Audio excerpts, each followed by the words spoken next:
Thank you so much, Brother Fahad. That was amazing. Really appreciate you doing that. May Allah reward you as well.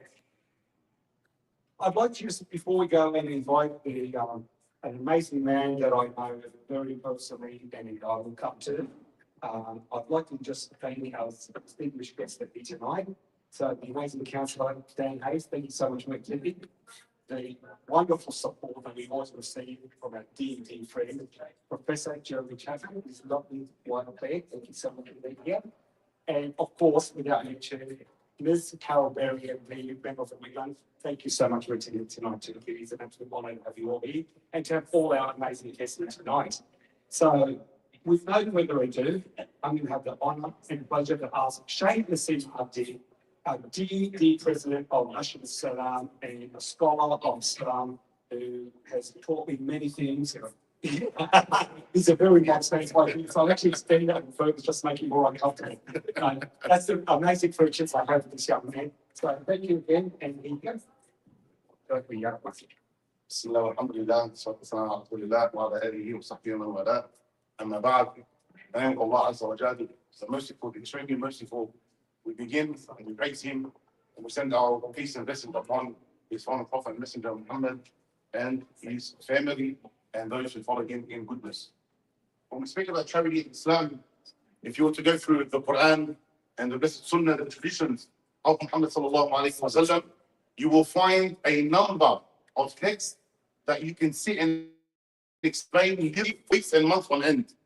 But I want to choose one particular one, because this is something which is almost a challenge for each and every single one of us.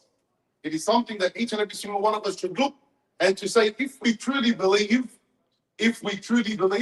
how much of this Islamic text have I implemented in my life? And it is good to assess yourself according to it. And then the very brief but profound statement of the Prophet ﷺ, where he said, was sadaqatu burhan. In Arabic, 2 words. Was sadaqatu burhan. Charity is a proof. Charity is an evidence. An evidence for what, one may ask. It is an evidence to show that you are willing to sacrifice that which you love for that which you love more. Allah Azza wa Jalla tells in the Quran, وَتُحِبُّونَ الْمَالَ حُبًّا جَمًّا. You love both an extreme amount. Every single one of us get up almost every single day of his life, for the vast majority of his life, to earn an income. And he loves to earn and to earn and to earn in order for him to enjoy the luxuries of this world. And a person continues living like that, usually until the day they come close to their end, unfortunately. And nothing will ever satisfy this need that we have. As the Prophet ﷺ told us, if the son of Adam had a value of gold, he would have wanted another value of gold. And nothing will fill the belly of the son of Adam except the dirt of the grave. So we continue to chase these worldly possessions, even though it doesn't lead to that itmi'nan, that tranquility that we are after, or that happiness that we are after. We do it because we love it. And so when you are willing to part ways with your wealth, you are showing that you love that which you are spending on more than yourself. You may find a person that's willing to work long hours and many years in order to set up his children. So he's willing to sacrifice that which he has for the sake of his children. Why? Because he loves or she loves their children more than they love themselves. When it comes to charity in Islam, you are parting ways with your wealth for the sake of Allah, for the sake of God. And that is a sign and a testament that, oh Allah, even though I have wealth, and even though I love wealth, and even though I can use this wealth to enjoy the luxuries of this world, I'm willing to part ways with it for your sake. Why? Because I love you more. Because I love you more. You as an individual, as a believer, and I know we have some non-Muslims here, so you can take the words generally speaking if you like, or you can ignore everything I say and then you have to do it on without judgment. But that's you. That's to you and your choice. You as a believer need to take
So, inshallah Azza wa Jal, tonight, when it comes time to pledge, ensure that you are using your wealth in a manner pleasing to Allah. And you are showing Allah Azza wa Jal, Ya Allah, I know I have this wealth. And I know this wealth is for you. And I know I can do whatever I want with this wealth. But I am going to use it for your sake because I love you more than I love myself. And this is you showing Allah with evidence that you truly love Him. And on the day of judgment, when we are resurrected and our deeds are presented to Allah, our good deeds are put on a scale and our bad deeds are put on a scale, that which you have given will testify for you that you've done that is to Allah. And we hope that this action, through other actions, after your true belief in Him, will be a means for you to enter the gardens of paradise to abide therein forever. هذا والله أعلم. صلى الله محمد وعلى آله محمد أجمعين وجزاكم الله خيرا. Thank you very much. جزاك الله.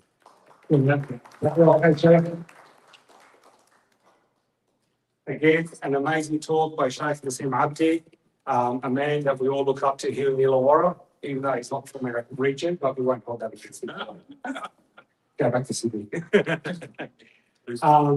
What we're talking about, amazing people of our region, I have noticed that somebody has snuck in, a dear friend of mine, Mr. Ryan Park, our wonderful Minister for Health, and just an amazing contributor to the Illawarra and to the state, obviously, and Australia in general. So thank you, Ryan Park, for showing up today. It's an absolute pleasure. And what we council meeting, Mr. James Kemp, thank you so much for attending as well. It's an honour to have you both here. I really thanked the other distinguished guests. I thought I'd just slide that in before I get to the man of the moment. I feel like we're going to do a WWF introduction here.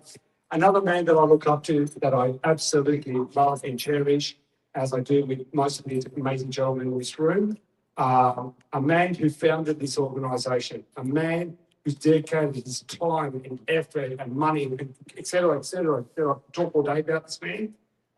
From the fun walks he does out of Shell Harbour, which is an amazing venue, to flying back from Perth today. So I'm telling you all, the man just flew into the country like an hour ago, well, not the country, but into Sydney an hour ago.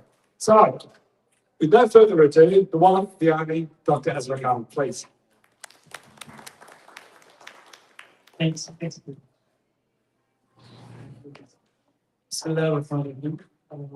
Assalamu alaikum and good evening, everyone. I've been chatting, of course, I came from Perth all the way, and we had another event yesterday there. So anyway, it's a time to work, so that's why I'm working. And I'm especially thanks to our Professor Jeremy Champion. He is my mentor. I'm in Australia. So I still remember 2015 that I started going to it. And I was having intentions that when I come to Australia, I will do something good for the people who are suffering with the diabetes, type 4, pancreas. So I'm doing something. I hope I can do something. And my professor is there. Maybe he can acknowledge a little bit effort for me. With him, I can acknowledge all of the people's Sarmad, Ryan, Mr. Thank you very much for coming from their tight schedule, and you really squeeze this event from my special request. So thank you. Carol is always there. Whenever I request you, you're always there to support us. Thank you very much for the counselor and the rest of the community members and many other my family members, I would say, everyone. So all are the lot people, they are my family, and you are the people that started this the organizations. And starting from Mr. Kanshaw to everyone, and now I can see all are with us for this noble cause. And we're working well, and I'll show you a little bit with what we have done for this. Before I go in details, I just give you a little bit, stats about the diabetes, which is from International Diabetes Convention. So at this point, almost 1 in 9 out of 9 people, 1 in 7 diabetes around the world. And if you can see that some stats that 4 out of 10, they are unaware that they could have the diabetes. And then these stats keep going, and you can see in the 2050, that stats will go that 1 in 8 will be suffering with the diabetes. And at the bottom, if you can see, that's the most important, the point that out of 5 people, the 4 people are with diabetes in the middle and low socioeconomic group. which is very alarming for all of us. That initially we were thinking that diabetes not belong to that community. It does not belong to that. Among the top 10 countries, we are very looking Australia, we are not in first 10, 20, plus 100, up to 120, 130 we can fall there, but which is very good among 200 countries. And if you can see these stats, so as we were discussing before, Sarmad, that Pakistan, of course, you are right, it's number 4, and United States is number 3. But if you can overall you can see these stats, which is not in, that I could say the population, that the undiagnosed people in Pakistan, they are quite high number.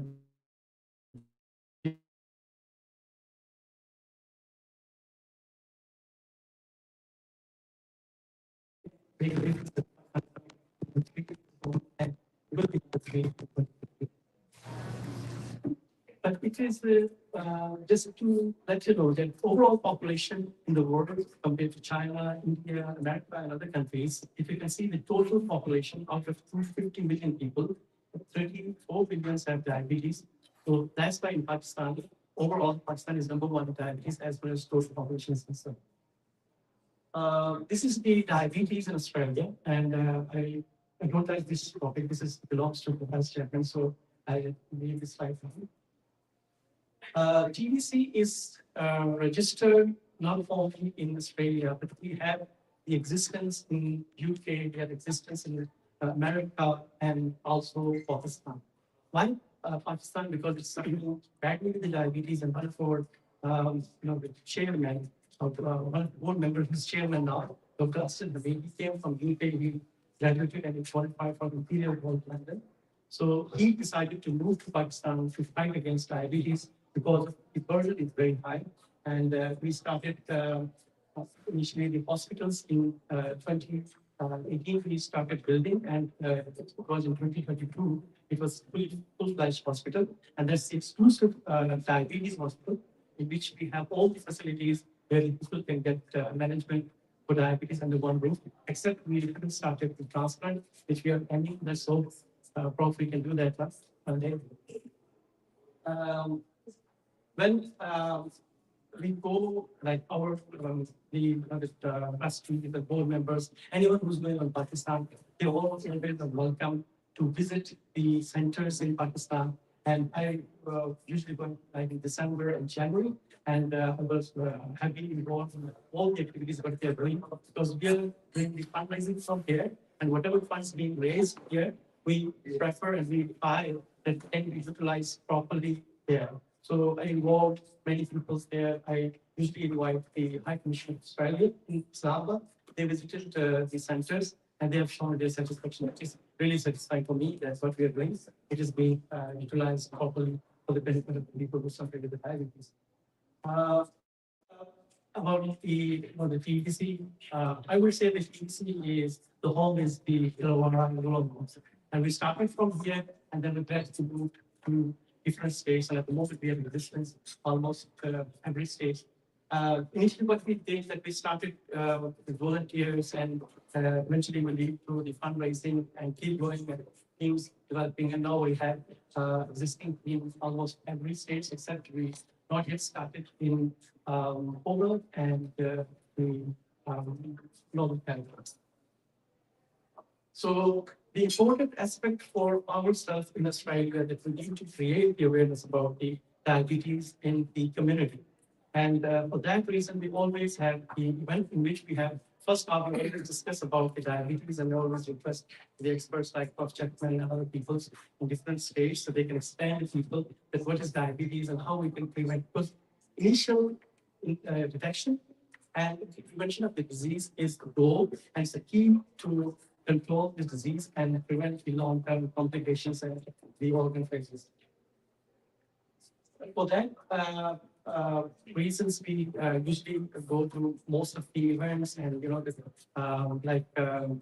festivals. We have usually host stall there thanks to the children and the youth team of diabetes. So they always arrange stall there, and they're educating people because they are the next generation government that how we can live with this diabetes. And this is the most important over activities this year. But we did World Diabetes Day walks all around Australia, most of the places, and the Illawarra was on top, and we all were there. Top chapter we were there, and we really had a good event. I'm sure you people had info. Yeah. Then we had events in other states. Or before that, we did some other activities like the sports activities. So we arranged some cricket matches, and in which we involved with other, the team and organizations, and that showed a good gesture of the people that they can go on the ground and play. So you can see that things there. So we played very well, but we could not play well.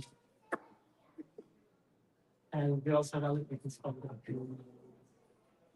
So these are the events across Australia, and we did in 2014. And some the pictures which show that how we're going to have a job. This is the slide which shows that what we have done in 2015. So we did almost 5 events. No, I can't even recall. So all events were done in different states, and we created awareness. This is one of the professors, and he's very an influencer, and we call it as a YouTuber, and he has a very nice speech about the which is related to pictures. Who invited him? He came in Australia, and we created awareness among these communities. And with many other people, we were involved. And with these events, we also have 2 special celebrity guests from Pakistan. So they're going to talk to us later. I don't want to disclose their name, so I leave it up to the other people. So after the awareness, then second half, we will do the fundraising. So last almost 12 months, I can see that there were 302 thousands Australian dollars being generated. So it was generated in different states, so you can have a comparison. So Hong Kong is always so Wollongong has generated maximum.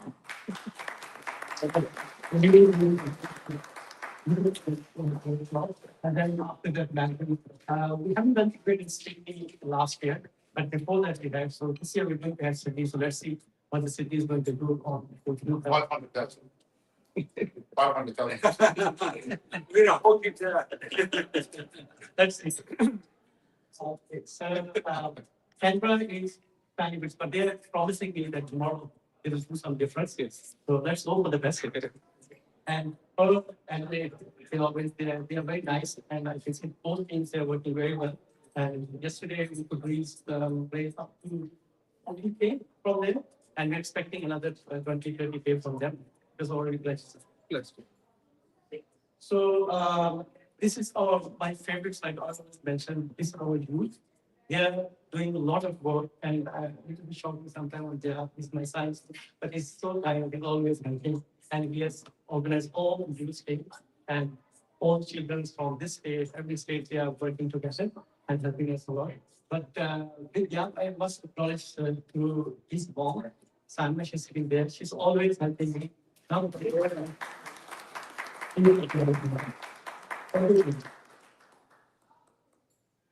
so once we generated the funds, then we have to utilize in Pakistan or in Australia where we're doing the awareness. Right? So in Pakistan, the first project we started because it's my area, the medicine. So diabetes is almost caused by kidney disease.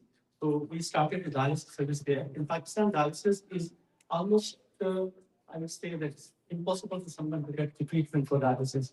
In public sector, the access is very limited. There's so many people and very limited slots available. Like if somebody wants to get dialysis, so sometimes if they come in the morning, they have to wait till late night to get their slot and get the dialysis. And late night, you can well imagine how the dialysis is good or bad as the day. So there's no getting quality of dialysis, and average life of the dialysis patient is not more than 5 years on average. It's very sad that they're suffering with the renal disease and the die before the death. Transplant have limited access. We don't have cadaveric transplant program, so live relation is very limited. Family members are hardly can donate.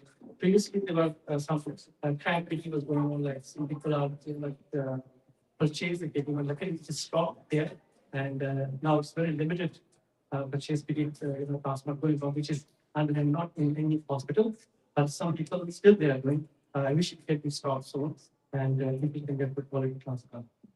Other than so it means that if you can see that dialysis patient in Pakistan, average person's income is roughly around in Pakistani rupees. It could be nearly 13,000 or sometimes maximum 40,000. So one session cost nearly 8 to 10,000 rupees.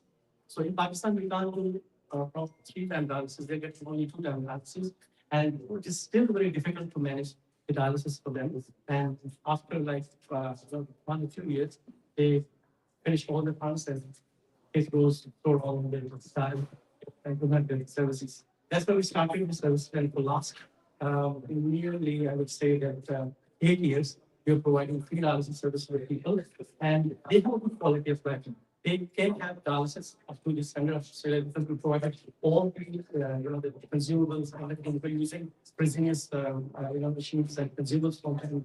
And I'm already thinking we have the consultant approach looking after them, and they have provided some quality of life. Previously, like somebody with renal failure, they have finished life. They become burden on the family, but now our dialysis patient, they can work, they can support their family, which is good thing and reassuring to us that our services will be done. In addition to that, we started with urban diabetes treatment for the Pakistan in our center. The registered patients are nearly 5,000. So one person per month cost is nearly 10,000 rupees, which is again difficult to manage.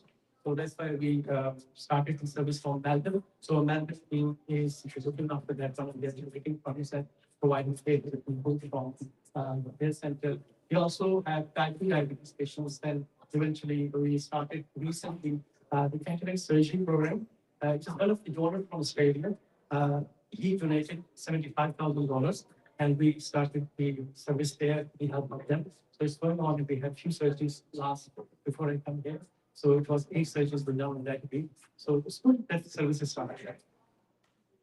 So in terms of other projects, we moved from there to not only Islamabad, but we had to move on other areas because the diabetes is more prevalent in the regional towns. Like 70% population are living in rural area and 20% are in urban area. So in rural area, they don't have access to the basic tests for the diabetes. So that's why we started some filter clinics and we're establishing one hospital, Sarmad Hospital, which is near phase 1 failed. And the person who's sitting here, he has donated, he has donated the land, it is all land, which is on the land highway, and that's maybe, I think it's cost of around, in Pakistan, somebody was telling me 20 crores, which is a heavy amount, and he donated that land, and he's the main owner of that hospital also. So it's amazing to get. He's always there with me. Whenever I'm going anywhere, he's always with us. So he never stops himself. He's younger than me.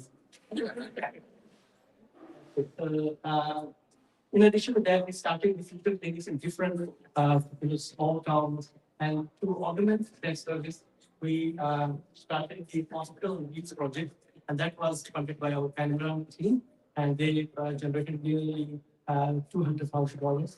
We started the hospital on wheels, which is having customized vehicles, having full access lab and different people from Islamabad, the specialists from that, which is a room there after 3 months, and then different patients and local doctors in that regional towns.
And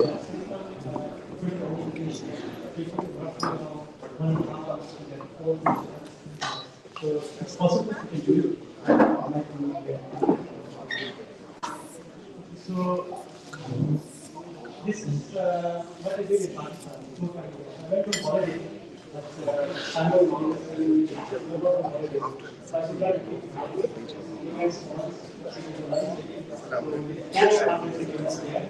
So it was very sad. So we went to fall from I think we managed and some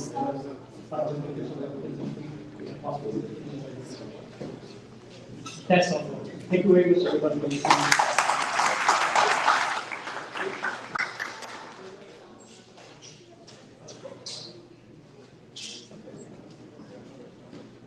Please keep your hands together for Dr. Azra again. Amazing man. And while I mention the amazing man that he is, I also like to mention the amazing people that he works with at TBC Australia. They're all here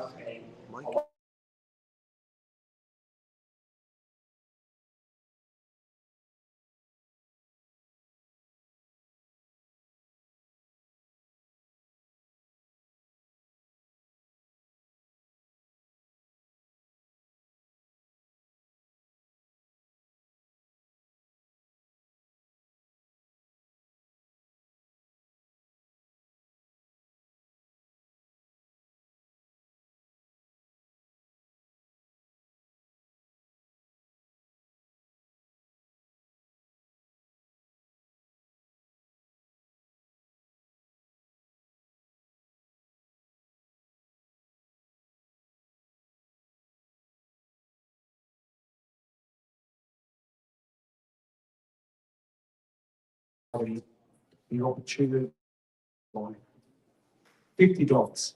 Thank you, Dr. So what do you all think about that as we go forward? And speaking about Dr. Azra's mentor, he's a man who's come to many of our events here at TDC and constantly supports us. Professor Jeremy Chapman, if you kindly come up and say a few words. Well, please put your hands together. An absolute honor. Thank you. Thank you. Thank you. It's always hard to know what's going to happen when trainees come to us. It's been a delight to see your commitment and your dedication and your return home, the benefits that we can provide from Australia. Knowledge, enthusiasm, some resources. And it's impressive to watch it happen. I have not been to Islamabad, but as you know, I spent quite a lot of time in Karachi. And I can echo every word you're saying about the importance of the treatment at every level. I'd first like to acknowledge the Wollongong people, I think it is, and all Aboriginal and Torres Strait Islander traditional custodians of country, and recognise their continuing connection to land, sea, culture, and community. I also pay my respects to elders, past, present, and emerging. I've been asked to give you a little medical lesson on diabetes.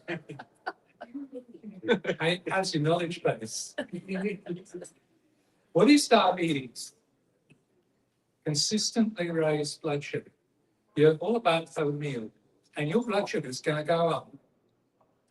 But your pancreas is going to sense that, and it's going to throw insulin into your body, and it will bring your sugar down.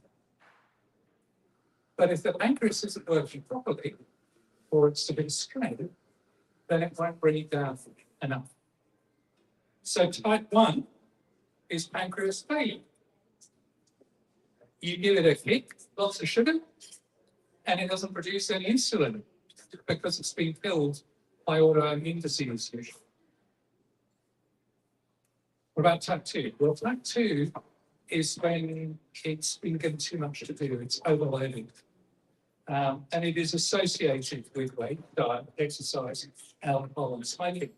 And there's some genetic predispositions. But it's not your fault. It's not your fault if you've got type 2 diabetes, because there's lots of people doing all those things, you don't have type 2 diabetes. So understanding that you have type 2 diabetes and fixing it, that is an opportunity. So who does it affect? 4 or 5% of Australians.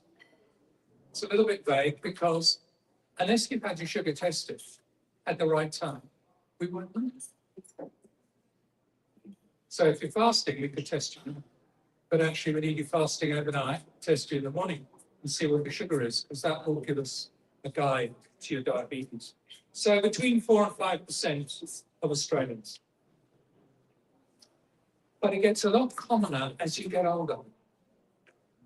Between 18 and 24, it's about 0.8%, less than 1% of people in that age group. And if you're over 50, it's more than 30%. And as you get older, those numbers rise. So if you look at those figures in the various countries you just saw, some of them have very young populations on average, and yet huge amounts of diabetes.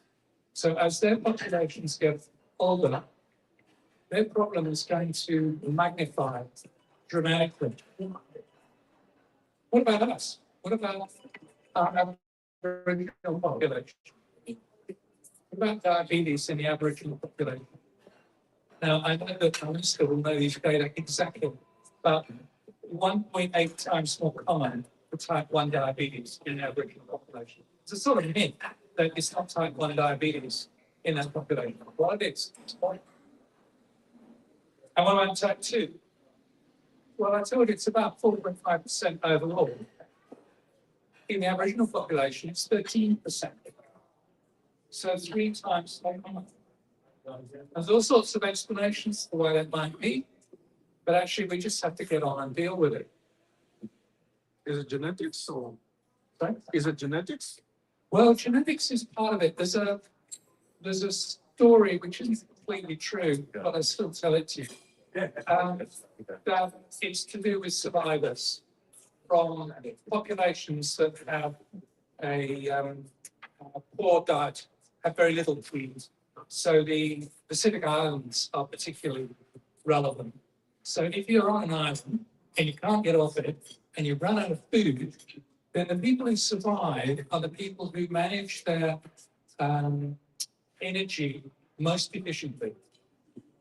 Now, if you give those people who manage their energy most efficiently unlimited access to food, they get a bit bigger and they get diabetes, which is why actually in Western Sydney, where we were practicing renal medicine, some of our biggest problems are actually not in the Aboriginal population, they're in the Pacific population, Pacific Islands. Very big problem in that group of people. So it may be, but it's only part of the story. So genetics is undoubtedly part of type 1 and part of type 2. So what does it do to you? Well, the problem is, in the short term, a small rise of sugar from type 2 doesn't really do much. That's why you can carry on. You can go and eat the next monster, put sugar up a bit more. Doesn't matter. You don't feel it in the short term. Type 1 diabetes is a bit different because what happens is you get a crisis. The sugar goes way up, and then you're in real trouble, and you need insulin because there's no insulin. At least with type 2, some insulin is just something. So it's the long term that's the real problem in this country. I don't know if any of you put sugar in your engines in your motorcars before, but it doesn't make them work terribly well. And when you've got too much sugar in the body, it rots the small blood vessels. Not big ones, but it does that to the big ones as well, but it's really the little ones. The little blood vessels that supply the arms, that supply the nerves, that supply the peripheral arteries of the body. Not the artery itself, but the blood supply to the bundles that supply your legs. It affects the brain. It affects large blood vessels. So what do we see? We see blindness, we see kidney failure, we see heart attacks, we see peripheral vascular disease, and a huge need for foot centres to manage diabetic foot disease. And diabetic foot disease leads to ulcers and infections, and then you get amputation. And so it's a slow rot of the small blood vessel. 80,000 hospitalisations a year in the Aboriginal population alone. More than 7% of all Aboriginal deaths are due to diabetes. It's a really big problem. And it's getting bigger. It's getting worse. We're solving lots of other things. Mortality from heart disease is dropping. Mortality from road traffic accidents is dropping. Lots of mortality is dropping. Diabetes is getting worse. And so, as the health minister knows, it's an increased focus, not a decreased focus. So we come to what can be done about it. Surely we can do something about it. And the answer is absolutely yes. And we are. And we might be turning the time with blood. Sugar control, obviously. So I've got type 1 diabetes. My daughter's best friend, aged about 4, got diabetes.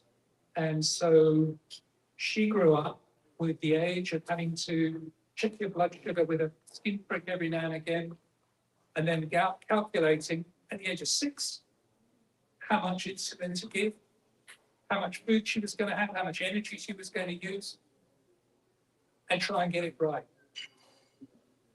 And then as she got into her teens, we started to develop better machines that you can put on your arm. You can use your phone. You can measure your blood sugar by looking at your phone all the time. That's a lot easier for a 6-year-old, for a 12-year-old, for an 18-year-old. And an 18-year-old who's now having to take responsibility for their disease in a way that 18-year-olds tend not to want to do. It's really hard, but give them the tools to do it, and they will. And now we've got machines that cut out the phone, cut out the decision making, and just do it and get the insulin at the right level. So we've got big solutions from technology. For type 2, we've got drugs which drop blood sugar. We have oral hypoglycemic drugs, and they help control the overload of the pancreas. But the key is diet, exercise, reduce alcohol intake. And now it is your responsibility. But it's only your responsibility of your heart. So here the Dalai Lama at a Westmead a little while ago, and one of the Aboriginal members of our board asked him, what should we do about Aboriginal mismatch of health and outcomes? And the Dalai Lama, who's an extremely well-travelled man, at least he was in those days, said, well, I've been to a conference in that land about Indigenous health and Indigenous diabetes. And you know, it's really interesting. In Lapland, the Laplanders have the same survival as the non-Laplanders.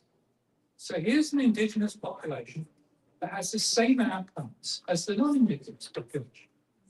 So what's the difference? Education and taking responsibility. Our responsibility in the medical profession is to educate, to make sure everybody knows.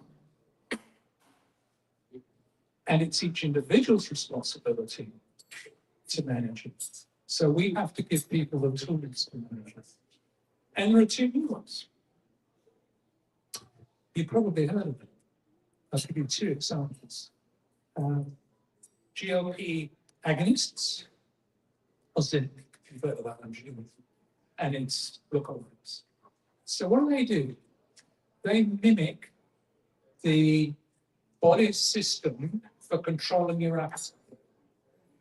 So the body and the stomach gets full, it says, hey, I'm full, stop eating. And that's done with hormones. So if you mimic that hormone, you can tell people perpetually to want to not eat. And that's the problem, of course, the moment you stop the drug, you stop that problem. But it's there and it's producing significant results. It also improves blood sugar control. And the other one is Jardiance, SGLT2 inhibitors. What does SGLT2 stand for? Sodium glucose transport. Now, I told you I get technical. So what happens in the kidney is if you've got too much sugar in the bloodstream, it goes out into what will become urine.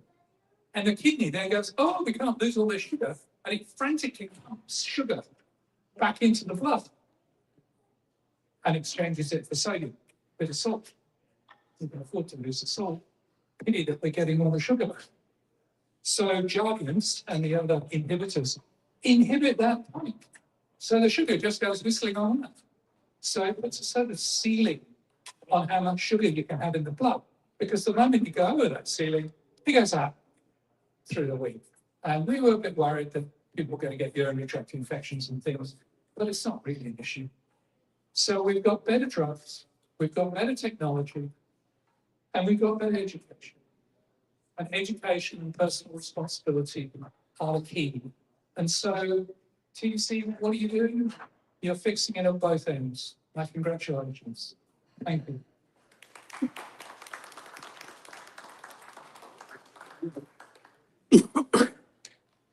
An amazing talk by an amazing man, Professor Jeremy Chapman. Again, people, thank you.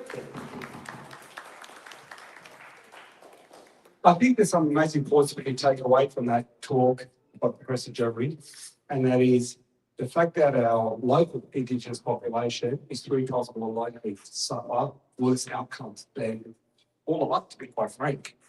And that is something that we should really be concerned with. And I think it's the other thing I've tapped onto, and for all folks in here, with sugar testing and fasting levels and all the rest of it, is the fact that that will improve with better education. And we need to get out to these remote communities and let them know, as we do in remote areas of Pakistan and all around the world. With social media, I mean, if it's a funny, I'm sure, TikTok video, it probably reaches 10 million people. But we can't get a good little video to tell people, stop having so much bloody sugar. Well, that's another issue, isn't it? So once again, Professor Jeremy, thank you for your amazing talk and thank you for inviting us. If I was doing on a web in less than 20 days, we're going to start fasting. This amazing month of Ramadan. So people get out and get insulin testers and so I've now had the great honour of introducing an amazing lady who's been an amazing part of Illawarra and our wonderful member for Whitland, the wonderful Ms. Carol Belly, please. Thank you. To be honest, I didn't realise I'm speaking, so I'll probably keep it fairly short and sweet. But I too would like to acknowledge the ordinary people of the Darwin Nation. I pay my respects to their elders, past and present. It's such an honour to be here tonight, and I really want to congratulate all of you for your commitment to this really important cause.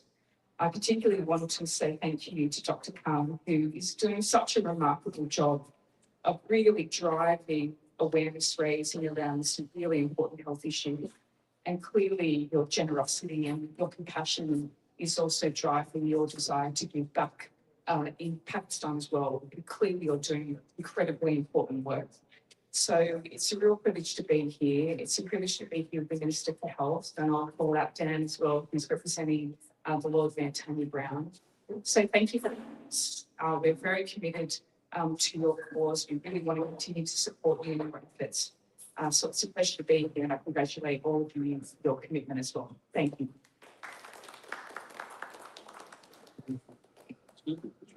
Thanks again, Carol. I really do appreciate you being put on the spot there. Still had that for a couple of amazing words out, so thank you so much. And Carol really hit on an amazing point. Yes, Dr. Azra Khan is an amazing supporter of this absolutely desperately needed organisation, TDC Australia. But having said that, we also know that Ms. Carol Berry, member for Whitlam once again, has been an amazing supporter of TDC Australia as well. She's been at lots of our events. Yes, please, let's go. And thank you again for always being with the TDC. Thank you. With no further ado, man of the moment, a dear friend of mine as well, and I hope Cara's doing well. If you let you out tonight. Our Honourable Minister for Health, an amazing local, Dr. Highboy, and yeah, I could talk all day about Mr. Ryan Park, but I'd just like to come up and include what he's going to say. So, Mr. Ryan Park, thank you.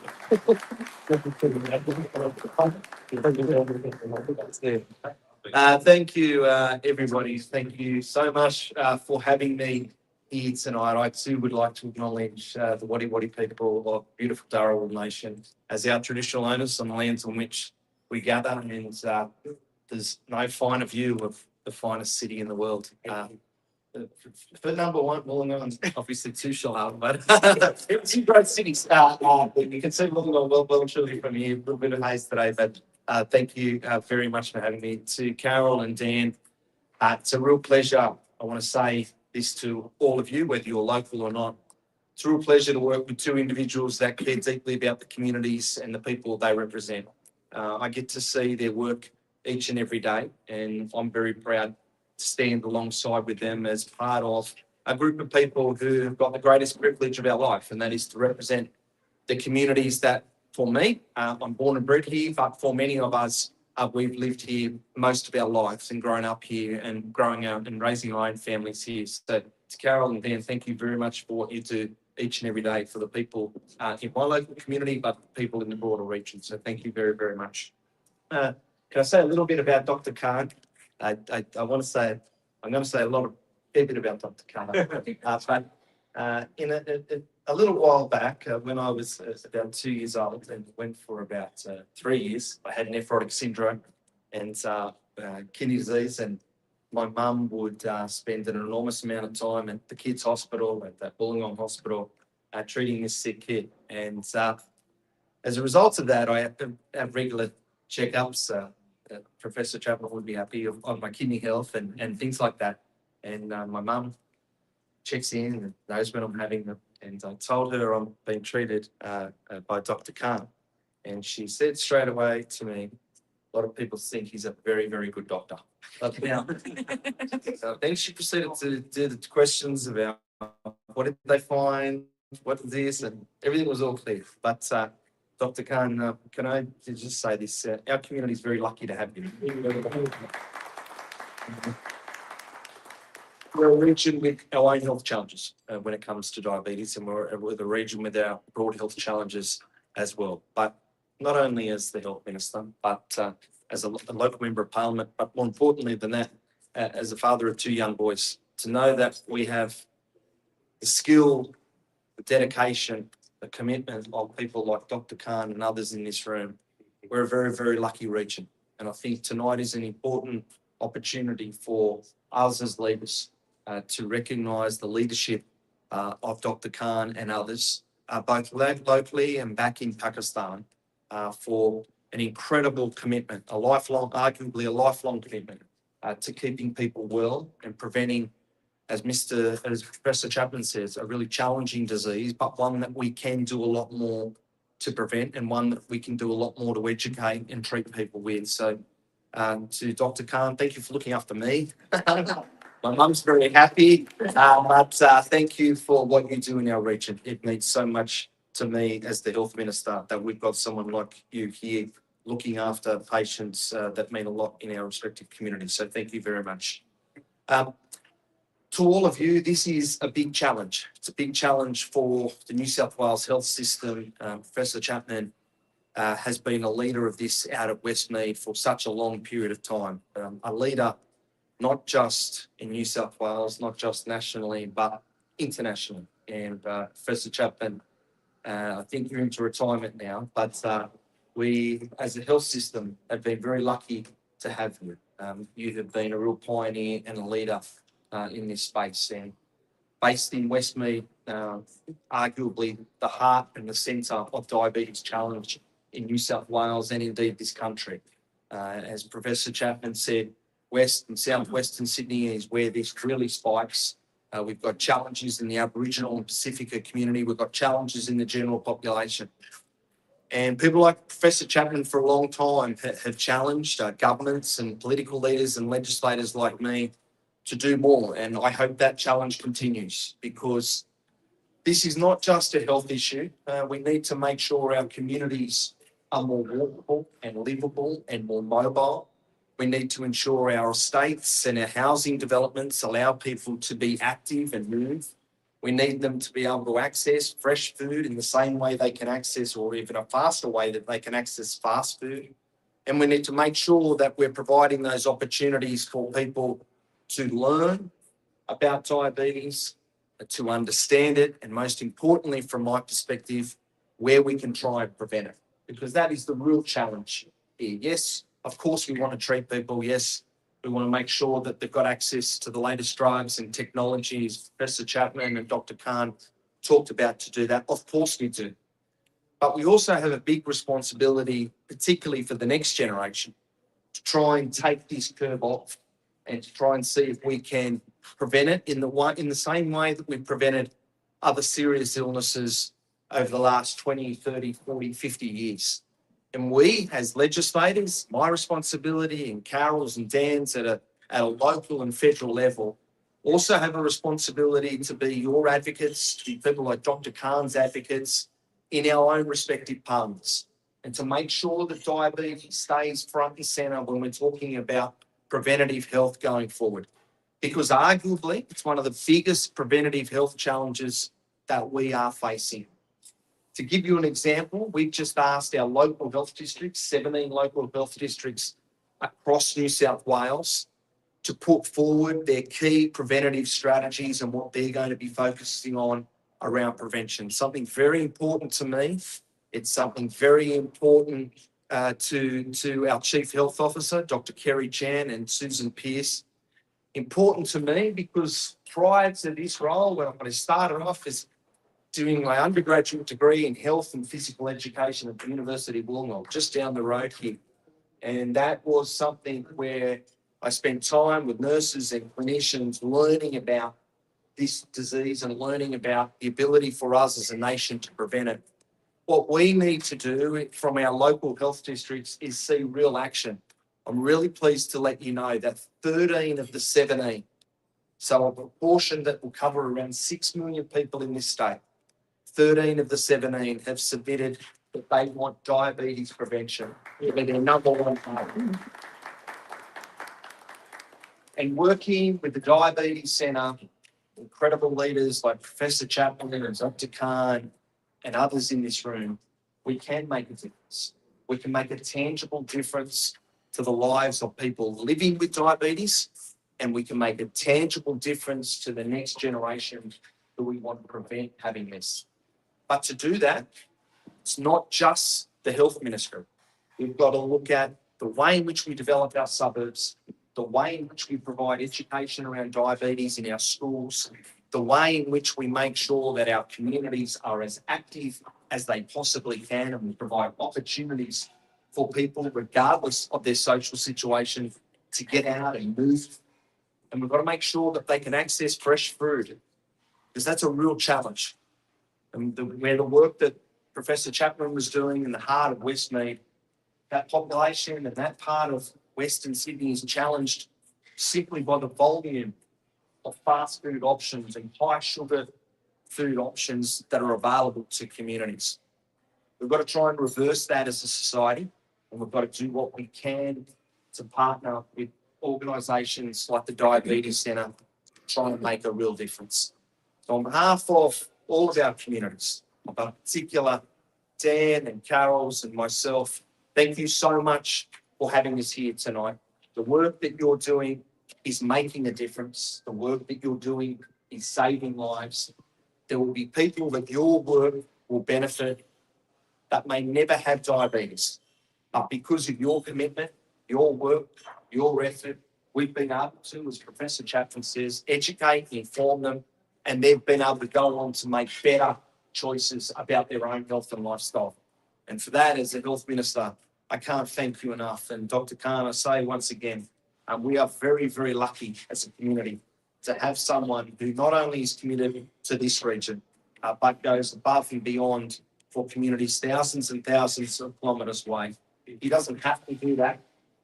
He's not required to do that. He does that because that's the measure of a man of Dr. Khan. And for that, we're very, very grateful. So thank you. Keep your applause going for our member and Minister for Health, Warren Clark. Thank you. Just on that, I'd also like to mention that the wonderful board there of Wollongong, Tanya Brown, does send her apologies, and we are very honoured to have Dan here as well as representing Tanya Brown as well. So thank you, Dan, for being here today. Thank you. Yes, round of applause for Dan, please. An amazing council over the Wollongong City Council, so thank you again. Okay, with that, I'd like to just send out, we have some amazing supporters of this cause who come out tonight. We do need to leave a little bit earlier. So on that, I'd like to ask Dr. Ezra to come up for a second, please. And please, Ms. Carol Berry, please come on up.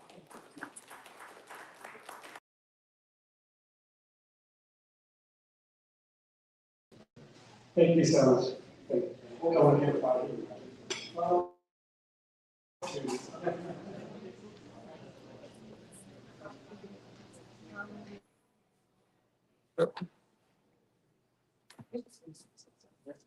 you. No, now. What's going on? Where's my camera? Yeah. Beautiful. One more. Thank you. Thank you, Carol. Thank you so much. Stay up here, Dr. That's right, please. Stay with me. I'd also like to call the Honourable Ryan Park, who needs to move on as well. You've got a child I've got to pick up. Thank you. That's it. Oh, yes, absolutely.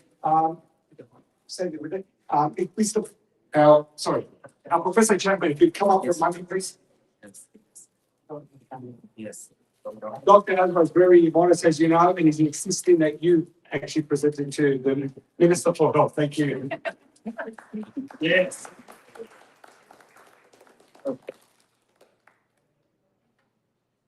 Thank you. Thank you. Thank you, Rob. Appreciate that very much.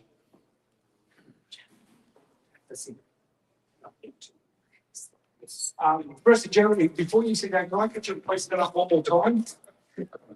It's exercise. Yes. He did mention that exercise is great for diabetes. So we'll continue and get up, get down.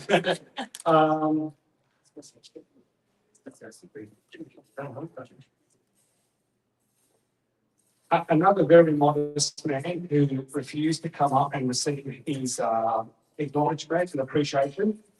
Shane, to see much, would you please come up here? And like I said, I'm very good embarrassing with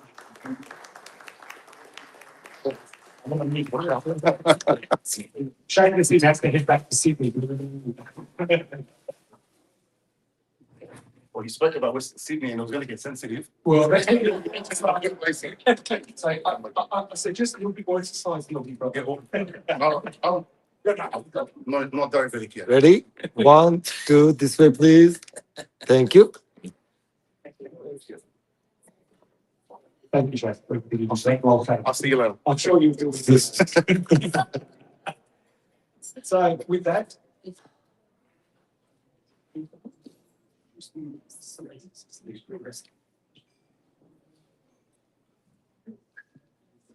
It's like we really do appreciate everybody coming here tonight, and your support is, Absolutely. I mean, probably pretty words, but just how important it is, and your recognition of the serious illness. I think Professor Jeremy, or Professor Chapman, I should say, did hit on a very valid point, as did the Honourable Ryan Park, and that is prevention is the answer. I mean, there are diseases that also are known here in Australia, polio, etc., which do not exist anymore. And what an amazing dream to dream. And that is to think that diabetes could be a thing of the past, like we talked about. Again, a great effort by Professor Chapman and Dr. Afgan for what they have done to highlight those issues and teach us how we can do better to prevent this horrible illness. Now, I'm going to call over to Sim.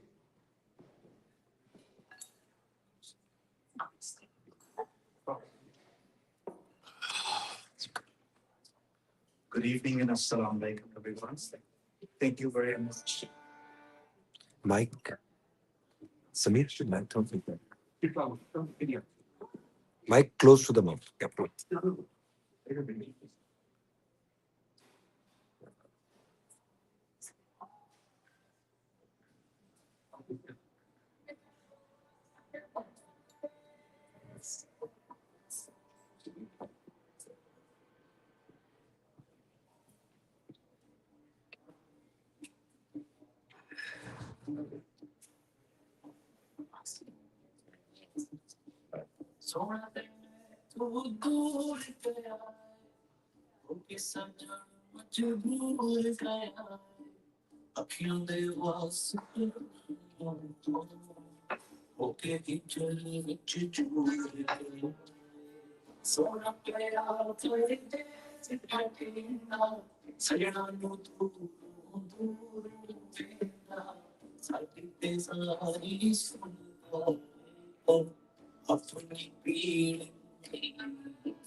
Yeah, we got.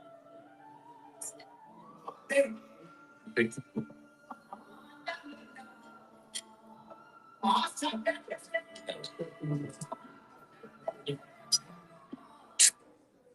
Challenge. Challenge.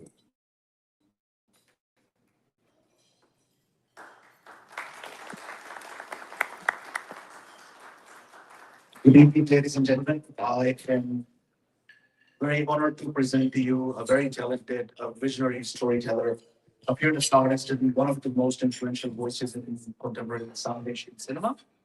Uh, Mr. Sarmad Khoosat. He started off in early 2000s as an actor with a sitcom called Shashlik, in which he stunned basically the whole world with directing, producing, writing, and acting simultaneously at the same time.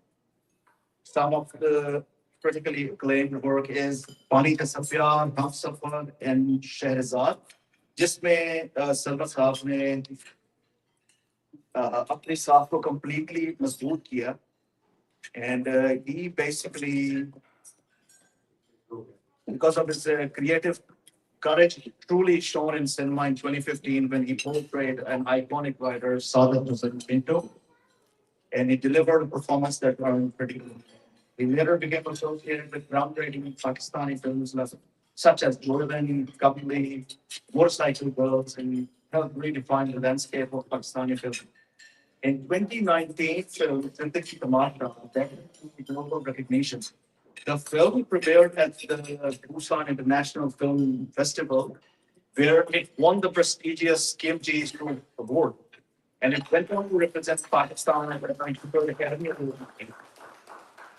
Despite the controversies, the immense pressure, Sarmad stood by his art with remarkable resilience, a testament to his integrity as a filmmaker. From television to theater, from film to live performances, including his remarkable 24-hour act, No Time to Slay, Sarmad Khoosat continues to push artistic boundaries and tell stories that truly matter. Please give a warm welcome to the extraordinary Sarmad Khoosat.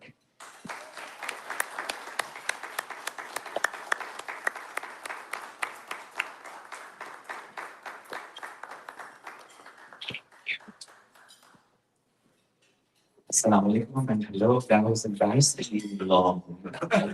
I'm so sorry. You must be expecting like a giant to be here. No, I'm really old, so hence, the more years that you have in your life definitely translates into some flappers in the pan here and there. Truly honored to be here, and it's my first time in Australia. So hello, Australia. Assalamu alaikum, Australia. Welcome. Uh, Mr. Prime Minister, sir, wonderful guests, from my family from Pakistan, I would say, truly, truly honored to be here to celebrate the human spirit. The human spirit, which is about doing something that is not selfish, doing something that is selfless. And I think in the sound and fury of how we live our lives these days, it is very important that we go back to those very plain, simple stories, those lessons that we learned as children, you know. Small things like help thy neighbor, be kind to each other, help each other. And somehow we do tend to forget those, aspiring for excellence in our own in respective fields, in our own areas of, professions, etc.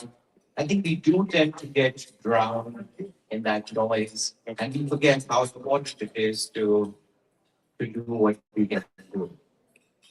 Um, First of all, I am thoroughly, thoroughly impressed. If it was a situation where a minister in our country was to create an event survey, would be lines and lines and security and protocol. This is fully different. I mean, really.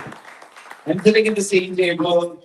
We're just enjoying a good snack, which I had literally like a morsel of, and I had to be here. But so heartwarming to see how the good part of the world really works. It's truly inspiring. Truly inspiring. So thank you.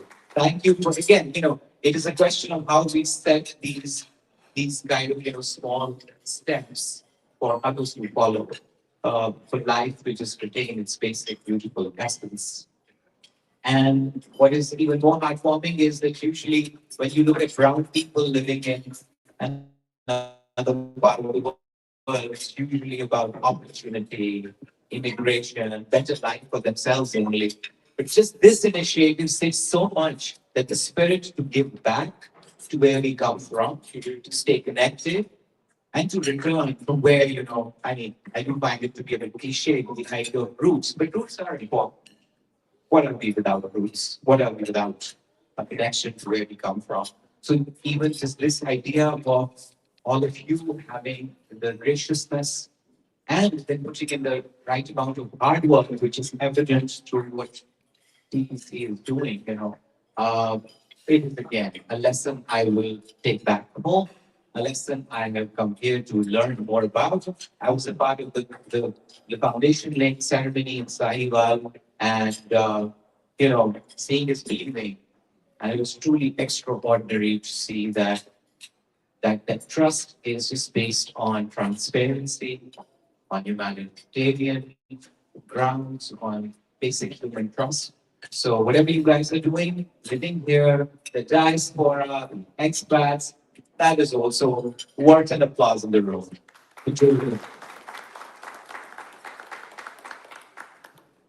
Now coming to the nasty diabetes, yes. I mean, things like words like sugar and honey are always associated with all things sweet and fuzzy and lovely. But when you grow up, I think the biggest sort of, revelation or the expose is that no, it's insulin and pancreas, not so glamorous and not so sweet as honey and sugar.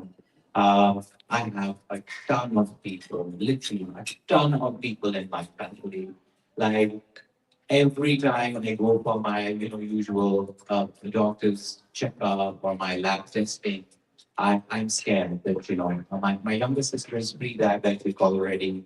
All my aunts and uncles on my dad's side, and my dad included, are diabetic, like people injecting insulin to their bodies every day, twice a day sometimes.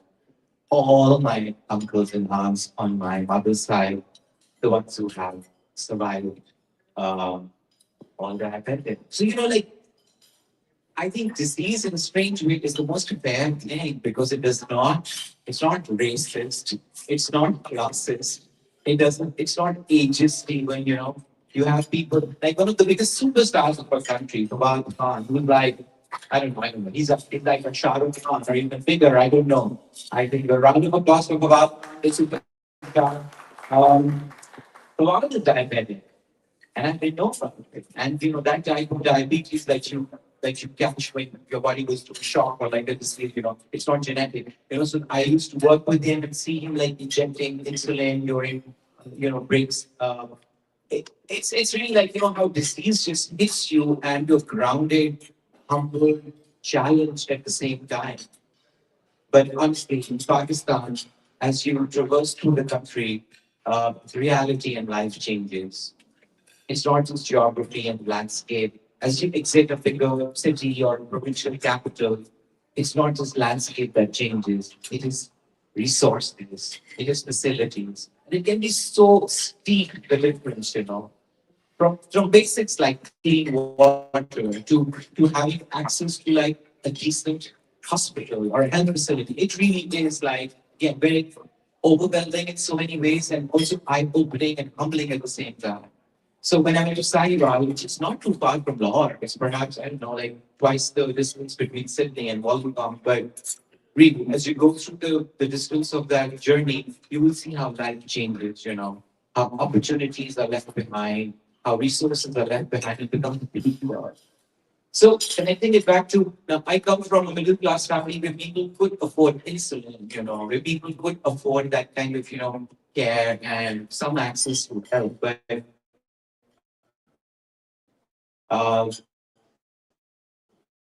billions, literally, without it. So we are alone. We are alone. So much more. I think at 10 times the size of Australian population, right? Yeah. Australian power, what, 27 billion? Yes. Right? So we are 10 times of that. And we don't have a big deficit between the east and the west side. We're a very small country.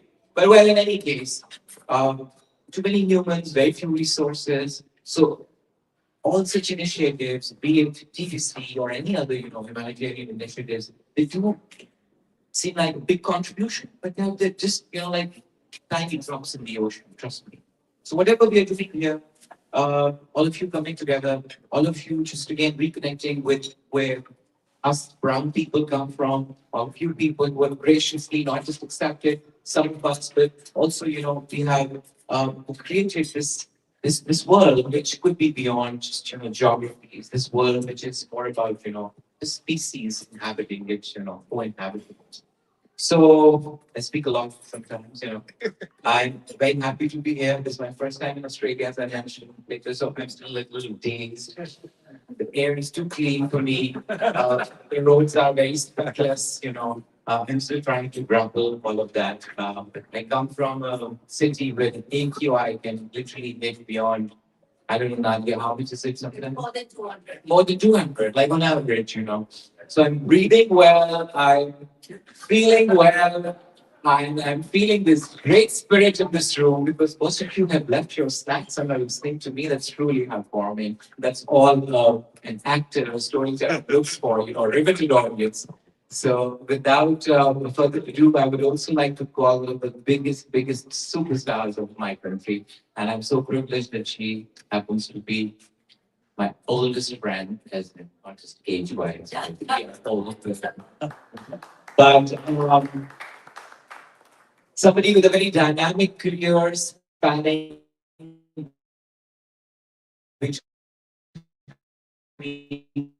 all kinds of genres of acting, sweet and excited to meet with Sedna. That one is my favorite. And I was like, okay, shouldn't you be like just, more interested in younger stars or people who are not my age? But I'm truly privileged to have one of the most terrific actors from our country, the superstar, and just loveliness all around. Nadia Afgan.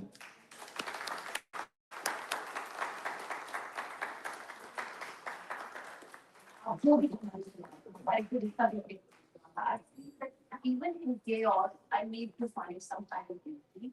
I need to find some kind of symmetry. Yeah. But trust that get found out. I feel that I'm not क्या कहने की हमारी बात है इस मामले के हल उसी को पूछ लेते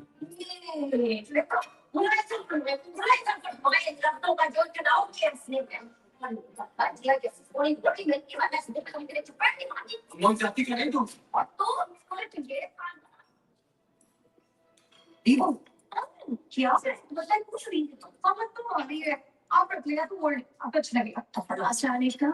वालेकुम अस्सलाम बेटी है आपकी जी बहुत प्यारी है माशाल्लाह कौन सी क्लास में पढ़ती हो एफएससी कंप्यूटर साइंस फाइनली माशाल्लाह माशाल्लाह कहीं बात हुई है इसकी बताइए अभी तो बात नहीं की और अभी करनी भी नहीं है इसलिए हम बस तो बढ़ाना चाहते हैं और कितना बढ़ाना चाहते हैं अंडे आप जितनी मर्जी कोशिश करें मैं आपके बेटे से शादी नहीं करना आज की आंटियां भी बड़ी जवान क्या सोचेगी वो मैं ये कर देती हूँ अच्छा है ना रिश्ता ना तो देंगे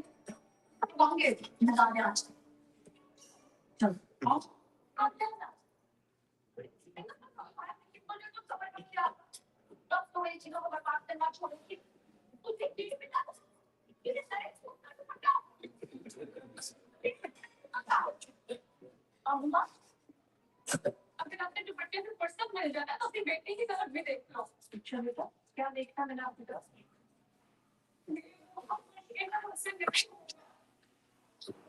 शादी कराते नो शॉप ये बोल का पेन चुकी है सिर्फ इसी दफा पेन भी ना मेरे को जैसे इतने छोटे वाले तो बहुत मालूम रहा एक ना मुझे जरूरत है ना उनका लड़की तो आपस में ना बेटा डिफरेंट को चाहिए जो तेरे पास नहीं है तो फेल है लेकिन तू समझते क्यों नहीं है अम्मा और हर किसी की बस की बात थोड़ी है मास्टर के चाहे ये किसने बताया था आपको आपने इंसानी नफ्सियात के लिए क्यों भी है तो थोड़ा बहुत ना पौष्टिक आ जाएगी बढ़िया इस पर की कॉफी और क्या आप ट्राई कर Yep.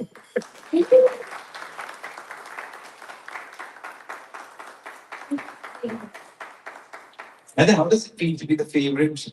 I mean, you're really like the nation's mom now, right? Like the cutest sort of mom possible, but yeah. Yes, it's so much. Yeah, but she's always playing mom. I don't know. I think they have not truly explored my talent. Hello, Assalamualaikum everyone. Assalamualaikum Australia. I am honored to be here today. I have been working in Pakistani drama industry for almost 3 decades now. And apart from that, I work with a lot of charity organizations in Pakistan. One cause which is very close to my heart is animals. I work with a lot of animal rescue shelters. And I am honored, truly, truly honored that now I am joining hands with TDC Australia. For their noble cause. I am not as articulate or eloquent as my friend Sarmad, who's a storyteller, and he's great at words. So apologies to the replayer of this table. I'll be shifting between Punjabi and Urdu, which are my native languages, and Angrezi, which is English.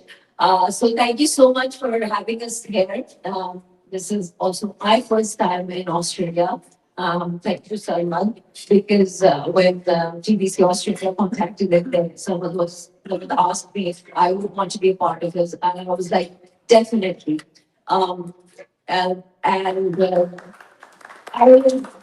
I'm sorry, I'm a little jet lagged because we just come to Pakistan day before yesterday and we were Perth yesterday, and we were at an event, the GBC event there. Your country is just absolutely breathtakingly beautiful, mashallah. I come from Lahore. It is extremely cold there, and when it's winters there, we have a lot of fog, which because of the pollution has turned into smog, and it is very hard to breathe there. Like actually very very difficult, and it is so amazing that you live in such a beautiful, wonderful land. I'm just in awe of it. And like Sarmad said, like, we can actually breathe. I can see the clean roads, the infrastructure, and why am I saying this? I'm saying this because, all of the Pakistani people who have made their home here, and all of you people who live here, people are so blessed. You have no idea. Like, if you come to my beautiful Pakistan, you'll be surprised how truly blessed you people are that you have great healthcare system. You have jobs. You have everything that a person would want in their life. But people in my country are not so lucky. There's a lot of disparity when it comes to rich being very rich and poor being very poor. And our healthcare system doesn't work. A lot of systems in our country, they don't work. And I am just so happy that we have people like Dr. Star, Chaudhry over here, and all of you, the TBC team, who have come together as a community to do something for people back home in Pakistan. I have had the opportunity to visit their hospital in Islamabad, where they're doing great work. I mean, who would want a world where treatment for any kind of disease is free of cost. So thank you so much for everybody who contributes to this great every day. And I'm here, and Sarmad is here, and we're all here because the main purpose of this event here, and we'll be visiting other cities in Australia, is to collect funding for the new hospital that is coming up in Sahiwal. I've seen some pictures and videos of it. And there's one in Karachi, some very, very generous person donated a whole building for that hospital, and that is being renovated. A lot of medical equipment has been sent there. And I've seen TBC people, and I've done a lot of research before joining them, but they're actually doing that. Whatever money you give them, it is in safe hands. I will go for the cause that they're working on. So please, let's all join hands together, and let's make this hospital inside. Also, हमने आनंद भी बजा दी थी क्योंकि कल मुझे मजा आया birds में बड़े अच्छे अच्छे लोग आए थे सबके साथ मैंने बड़ी गप्पे लगाई और बहुत सारे मैंने फंड्स कलेक्ट किए भी collected about $35,000 there and a pledge for a whole unit in the hospital in Perth yesterday. So I'm hoping that Wollongong is going to up that too. So next up, I'm going to be coming to all your tables very soon after you have your snacks for donations. And let's see. Open up your hearts, please, because people back home, Pakistan, and everywhere we need you. Thank you so much. Thank you. One of my most favorite storytellers in the world, his name is Shekhar Kapoor, an Indian filmmaker. And he says he has a take on, what big philosophical idea, very simply put, which goes, I think, therefore I am. And he has an iteration where he says, I dream, therefore I am. So I think let's all dream to make a difference that's beyond our worldly existence. How we can contribute something to the world.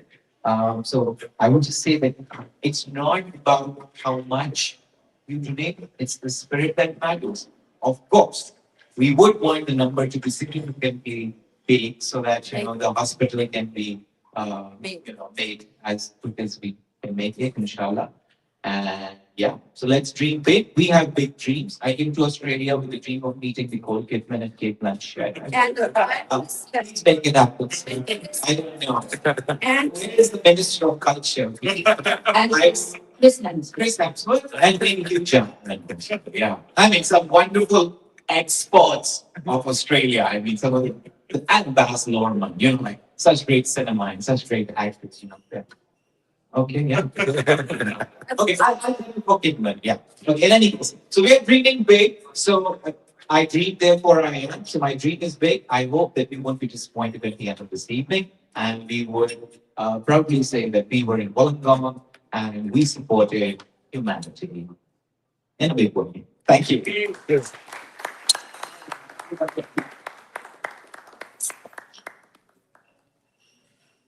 For a person who's always been told their lines, you can talk underwater and marbles in your mouth. I don't know if I can follow that. That was just amazing. Round of applause!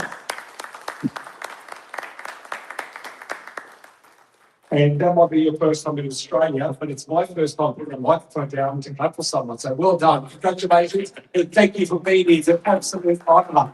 You, as we say, Nadia, you actually put light on us here tonight. So thank you so much. Thank you. It's really important what we're here for, so let's get serious. On your tables, my dear brothers and sisters, there are vegetables. In the past, I've come around and threatened you and grabbed your car keys and said you're not getting your car back because your car's got $200,000 or I'm only asking for $2,000. I've asked you about your registration and your insurance policies and all the rest. Tonight, it's going to be a little bit more solid. I'm going to rely on you to put your names down on these forms, to scan the QR code if you want to do a specific pledge. For example, to do a type B clinic or for example, hospital on wheels. You can scan that and you can donate directly to that. So, ladies and gentlemen, my brothers and my sisters, please dig deep. Let's think about again why we are here. You heard about the smog and the fog and all the rest of it. We are truly blessed to be not only in Australia, not only in New South Wales, but it's an amazing city which I'm very, very, very proud to call my own, and that is Wollongong. I have the honour of being an Illawarra member for 55 years. So for me, you people out here on these tables today, the amazing people who inspire us, like Michael over there, you guys do an amazing job in Illawarra, and that is why we are proud to say we're Illawarrians. So that goes to Shell Harbour and Wollongong and Kiama and Helensburgh and everywhere else. But I also know that we're a generous people. And as you saw by the chart earlier on, we are still number one. So let's keep that up. So if I could get somebody to mention any pledges, that would be great. If not, do it quietly and we can go from there.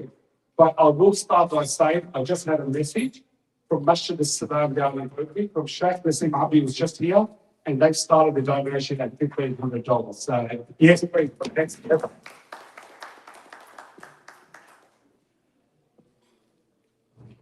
So as I said, I'm not going to go loud, but if somebody would like to start me off on a donation, that would be amazing.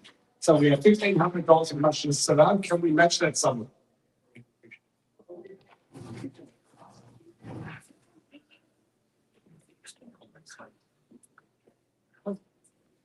Just remember this, my dear brothers and sisters, and that is, as I discussed earlier on, $50 Australian.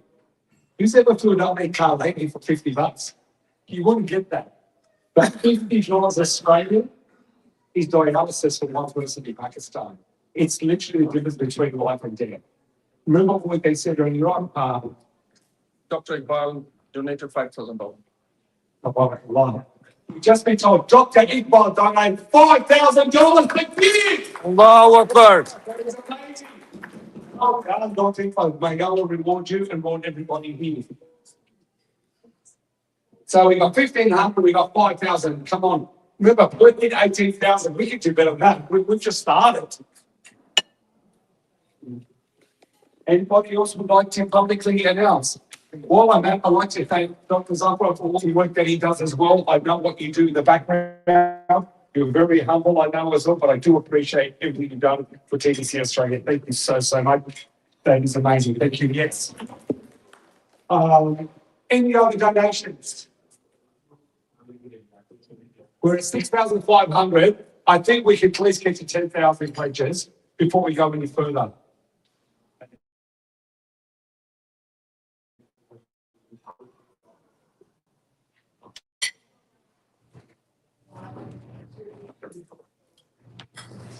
Can I please get $100 pledge? I'm happy for the young ones to put their hands up. Yes, here we go.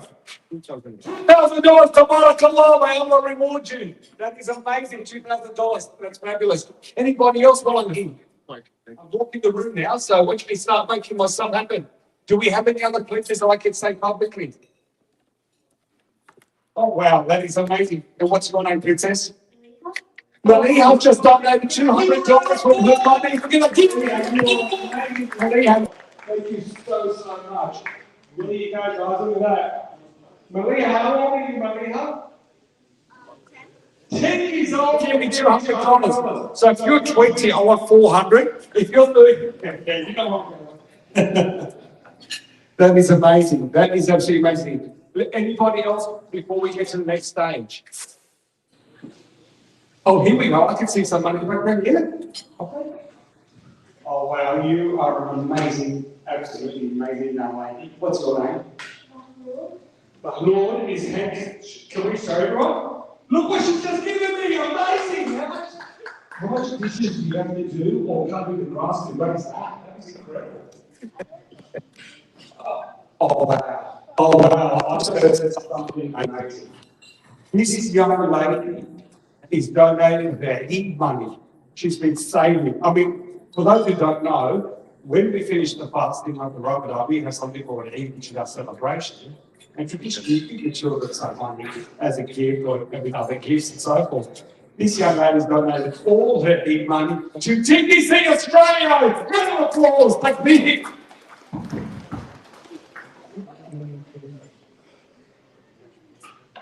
It's great to see the under 12s and provide this course better than everyone else. And what an honour it is, and I know you use that word a lot tonight, but it truly is. To think about this, just reflect on that for a moment, ladies and gentlemen and ladies. What an amazing youth we have. What an inspiration we have with our youth is that generous. Round of applause for our youth, please. Okay, I'm not going to keep carrying on, as I said I wouldn't. So if anybody else wants to do anything publicly, you've got literally another minute to do it because we have to get to the next stage. Anybody else? So what are we up to now?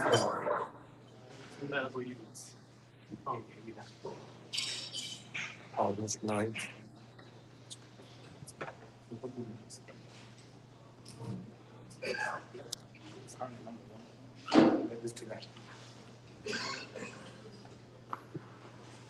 Okay, so that's it. So what we're going to do now is we have available units for sale that you can donate and be rewarded by Allah for all your efforts. These rooms range from a general store for $25,000 right down to an operator for $3,237. So can I get somebody to sponsor any of these units? Remember, Perth just came from last night $18,000, and everybody, including the Honourable Park's been saying how amazing we are here in Wollongong. I know we're the best. So can I get somebody who's going to put their hand up with the sponsorship?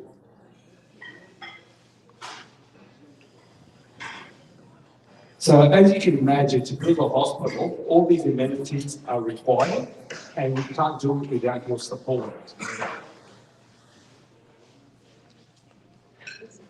Wonderful guest, Nadia, mentioned earlier on about the levels in Pakistan, where you have extreme poverty and extreme wealth.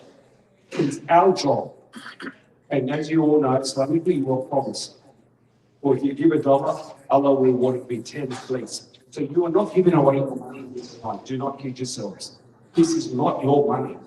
This is rizq given to you by Allah, and He's given to you as a gift so you can support the people of our home and around the world.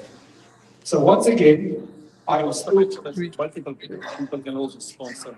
absolutely great point, Brother Harun. Brother Harun was mentioning if you are sitting on a table with a group of 3 or 4 people, you're welcome to amalgamate and get together and sponsor one of these facilities, but as a group, not as an individual.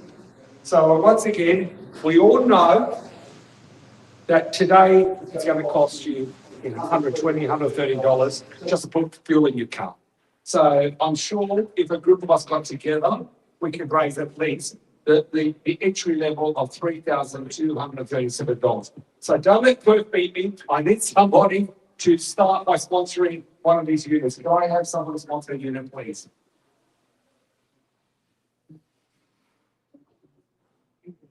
I'll throw a hand up. I don't know like that. Oh, sorry. Anybody with that kid I could entice with the unit. And remember, my dear brothers and sisters, this is known as Sadaqah Jariyah. Even when you pass on, you, your family will continue to benefit from this. And when you stand before God, before Allah, with the scales before you of your good deeds and your bad deeds, I assure you this will weigh heavily. And if I go before you, I promise you, I will witness that you did that and that you did stand by your brothers and sisters in Pakistan and everywhere around the world. May Allah reward each and every one of you.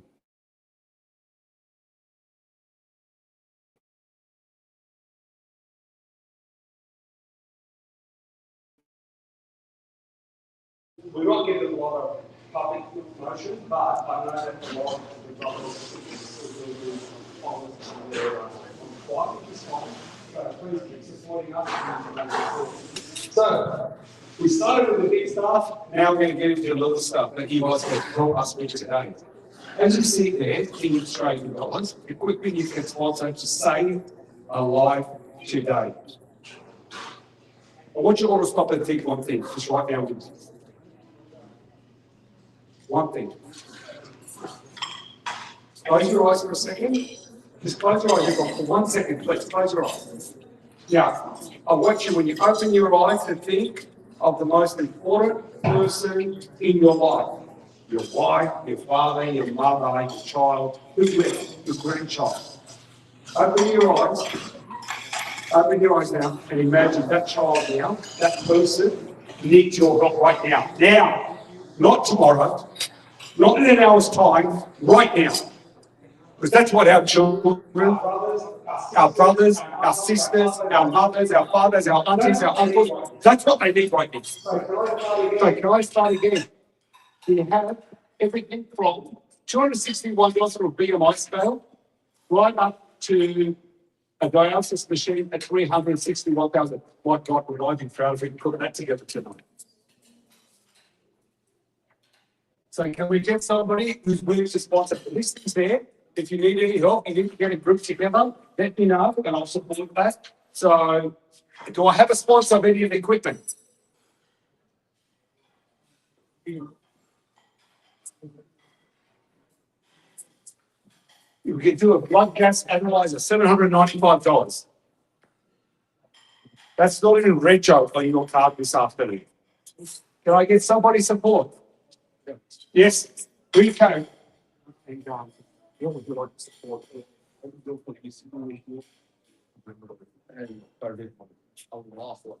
Allahu Akbar, Allahu Akbar. We just got told we're going to get the ECG machine and the portable cardiac monitor. May Allah reward you and you will find each other, but I assure you.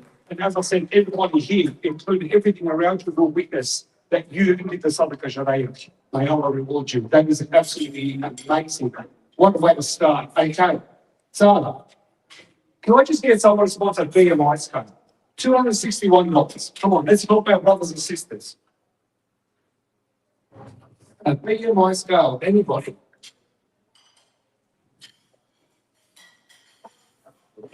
No? That's fine. May you all be blessed and rewarded for all your efforts. Yes. Thank you so much. That is amazing. The wonderful Claire and the Professor Chaffer have donated a BMI scale. How amazing is that? Come round of applause. And to show you that I've put my money where my mouth is, because I've got it in mouth, I will match the BMI scale as well. So that's another one there. That's 2 BMI scales. Thank you. Anyone else?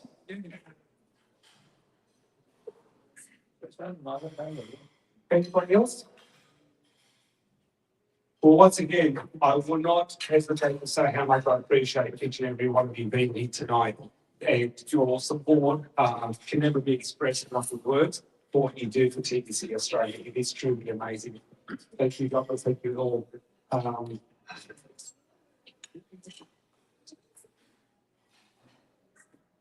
Okay, we're going to keep going with the equipment that we need for this hospital. So you've got the RO plant, the plastic equipment, assessment tool, grinding and shaping machine, medical examination tools, surgical instruments, IV stands, ventilators, and ECG machine. You see the value of them. Can I get somebody to support any of this equipment? Anybody at all? We're going to use the grinding machine. I did say that would be some kind of orthopedic manipulation of people's feet and so forth. I don't know with amputation. You're the professor. We do have, is Dr. Shiraz in the room today? No. Because obviously Dr. Shiraz is an amazing supporter and sponsor of TMC Australia. And as you can see, he's an orthopedic surgeon, so he's probably all the answers. But we all know the only two people I've ever seen use more tools than Chippy, and that is a dentist and an orthopedic surgeon. It's bloody scary if you go into one of their theatres, let me tell you. All right, next one, please.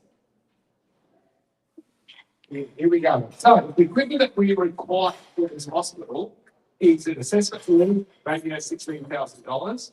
Phase kids, type 1 diabetic clinic, that's 3,716. And to the dialysis centre, total cost $429,026.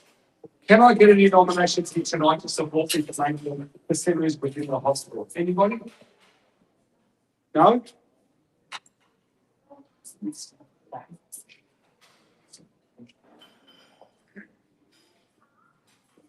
Can I get a round of applause? We just got the kids type 1 diabetic clinic supported by your amazing family here. So thank you so much. Allahu Akbar. That is amazing. Thank you. From the bottom of each and every one of our hearts, I cannot stress how important this is. We mentioned prevention. Prevention starts with our children.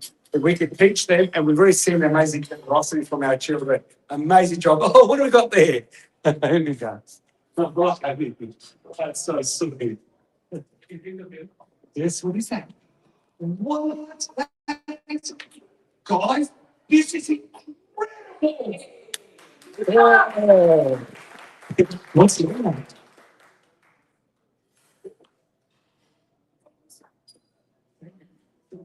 Spit my ear what your name is. His name is Musa.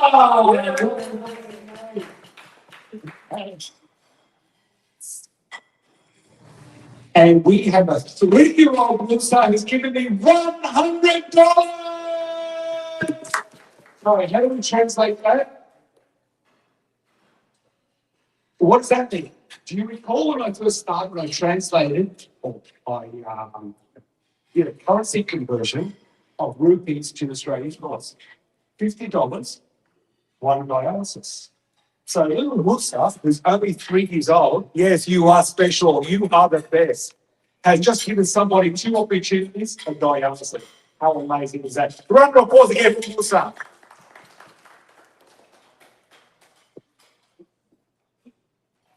Oh, wow.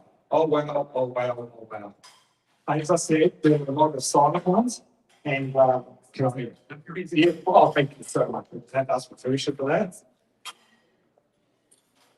I hope you're all sitting because I've got some amazing numbers for you all. And this goes back to what we've been discussing about the generosity of the local people. And, you know, yeah, of course. Yes.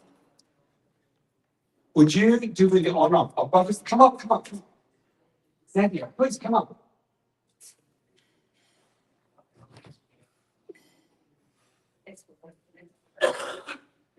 Oh, wow, I'm so lucky. All right, excuse me everyone for 1 minute. Can I get your autograph? All right. the really $2,000. I've read out these names and there are the money, like $4. I'm going to step out. Okay. You step. Yeah, it is. Okay, so we have a donation from Dr. Syed Adil Zafar of $5,000. $5,000. Okay. Mashallah. Dr. Aziz Mahani, $5,000. Thank you. Thank you so much. You're welcome. Tennis Street Medical Center, $5,000. $15,000 so far. And Dr. Umair Masroor, $5,000. Amazing. That is $20,000. And people who have donated elite occupational therapy, $1,000. That is $21,000 so far. Ruby Supermarket, $3,000. That is $24,000. And the butcher for $1,000. Thank you so much. $25,000 so far. Okay, I'm gonna go back to you. Dr. Shahid Nazri, Zakat offers $5,300. Right. You were 25? And that is 5,300. That is 30,300. Yeah. You keep 300 tracking one of those, the big ones. And then we have Mr. Haroon Azam, reception front desk unit. It is $30,000. 14,000 remaining and 17,000 have been paid already. My math is going to be a little bit here, but we're close to 50,000. Please, Wollongong. Like, we definitely need to take it. Having 100% We're not here. This is like 30. Wasn't this 30? 30, And then 30. 30, 63. 63, or 16,300. Oh, Yes. Lost. देखिए तो मैं बताना चाहता हूँ कहते हैं कि एक हिसाब होता है जो अल्लाह का होता है एक हिसाब होता है जो बंदे का होता है तो अल्लाह का हिसाब बेहिसाब होता है so I think I was representing Allah का हिसाब आप लोगों को बहुत at least trying to represent Allah का हिसाब that's that's true chief so 60,300 I think that needs to be proven out. That's not a good number. No. I like round figures. You understand? Absolutely. So I was thinking, we're like the men's table over here. Should we go to the ladies' table and see what they have to do? A lot of savings, Let's see. I'll come some. A lot of China cutting. You all watch my play. You're always fun. So I'm going to say to you, salute and love. So, you can do something. $100. Charlie. So that's 60,400. Shazia is giving us $100. A round of applause for Shazia. $100 आपके कितना भी? हिना भी हमें $100 देंगे. Thank you so much. 60,500. Come on, guys, my math is really bad. We really need to, somebody should come and balance the total. Dr. Nida is donating $3,000. You are my Chandra. I got the 60,500, 63,500. $100 from this pretty difficult. Hamna is giving us $100.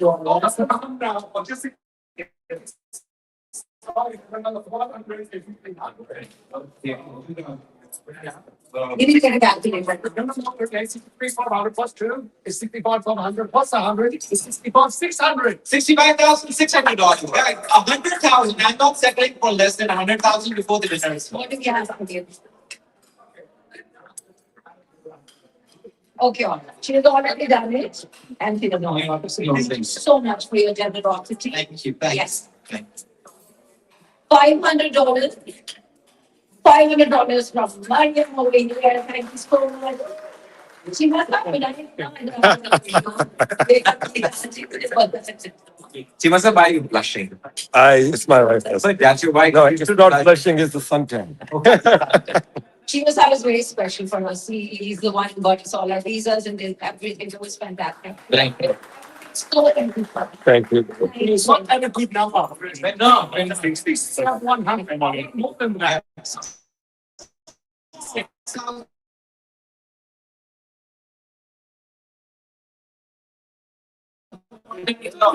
Well, see what it is. 3,900 so that we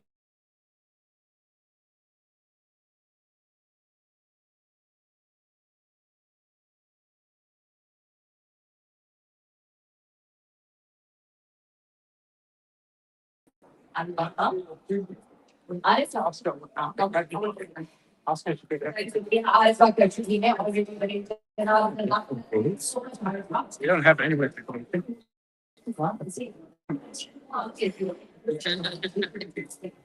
$100 from Suraya. Thank you, Suraya.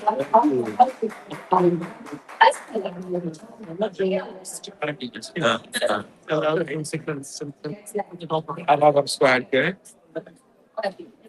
60,000. Same with me.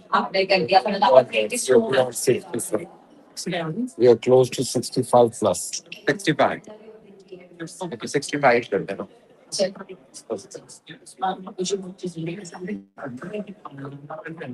$100 from Rosie. Okay, other than the number that I have been quoting, there have been pledges for, how much was it, 11,000? Yeah. I'm at a very good number, it is $76,777 so far. $76,777, for Wollongong. Make it around. Make it a round figure, please, like my math is failing me, really. Tata?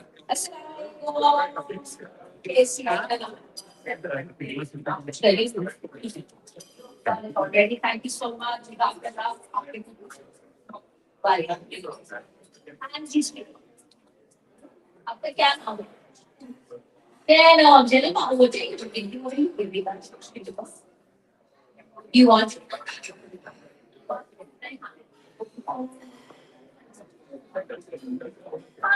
so much little Zainab over here. Thank you so much, Zainab.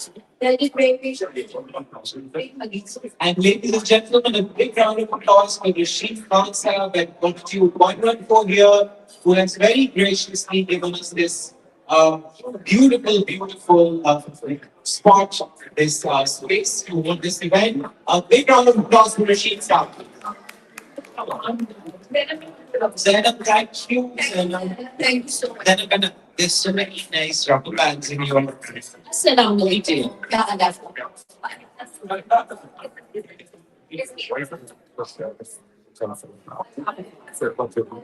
All right. अब मुझको ना 100 नहीं चाहिए, मुझे 123 चाहिए, ताकि कम से कम मैं 77,000 का ओके $130 33. तो नहीं आते मुझे उनके करो ना करा मैं बंदा अपना उनके पर क्या करूं Where are you?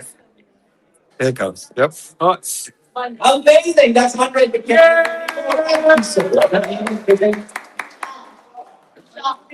thank you so much in her age this type of contributed days is truly exemplary.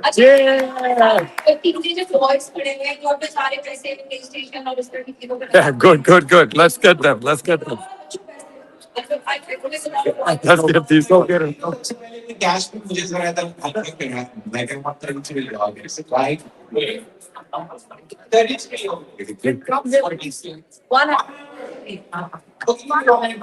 Thank you.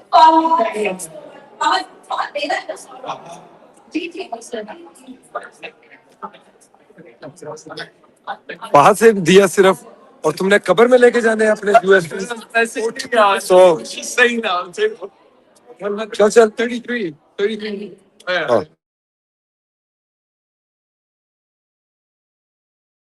ना फोन पे एलिवेट किया वो उधर टेबल पे पड़ा है, वो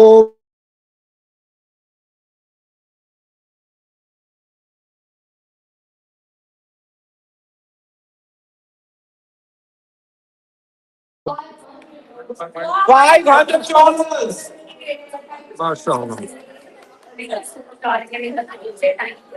500 okay 500 from him. How much you guys pledging? 100 each. 100 each Mohammed is very $100 each, guys. There was another one also. This one came. और अपने कार्ड से पेमेंट भी करनी है. You pledge it, you pay. Nadia. What a grandson. Hello, Assalamualaikum. क्या नाम है आपका? मुस्सा ने तो किया है ना जनेब? Just wanted to say hi to you.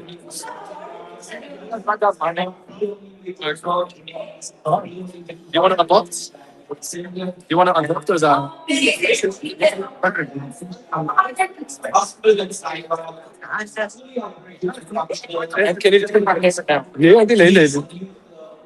So one of the youngest fella, huh? Who donated in this room. MashaAllah. Give me a high five. Yeah.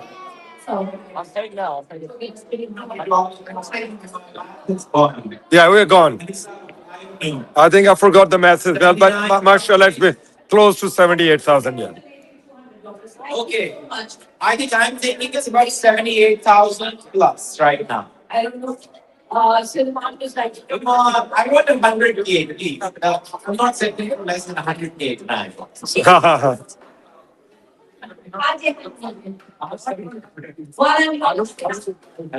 Mohammed said something to me. Thank you so much.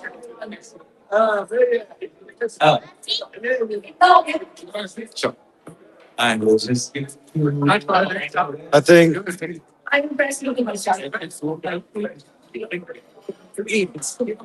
Online. Okay, so everybody over here at the event have made their pledges, and we would want your people who are watching online to pledge now, to donate right now, so that you can be a part of this great cause. Please, मैं आप सबसे कह रही हूँ, सुनो चंदा, शाबाश, बहुत सारे पैसे दीजिए, ठीक है? और जिसका जितनी इस्तेताअत है, whatever capacity, तो आप उसके अंदर दीजिए, ठीक है? हम कुछ भी थोड़ा कम नहीं होता, कुछ भी बहुत ज़्यादा नहीं होता, जितना दिल चाहे, but do. Thank you. thank you very much. Emotional. ठीक है क्या सर? बंद कर दो सर. लाइव क्लिक कर. ऑप्शन बंद कर. लाइव बंद कर दो. अगर एक करे तो बंद कर. बस कर. कितना बता दे. आप बस. अच्छा जी ये ले mic. Thank you. Thank you so much. Thank you. आप लोगों का. Okay, अच्छे. First was awesome.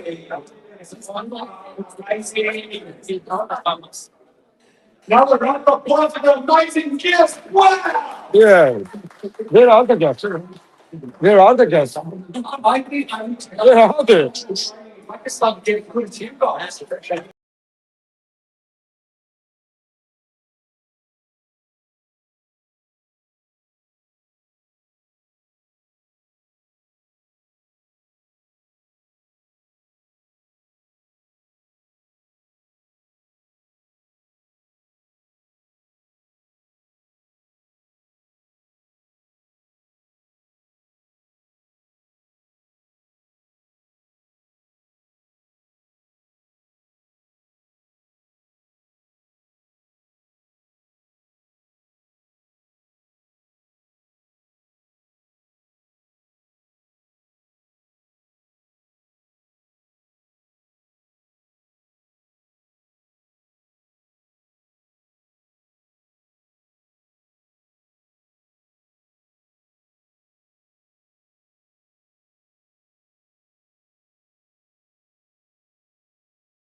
Assalamu alaikum everyone.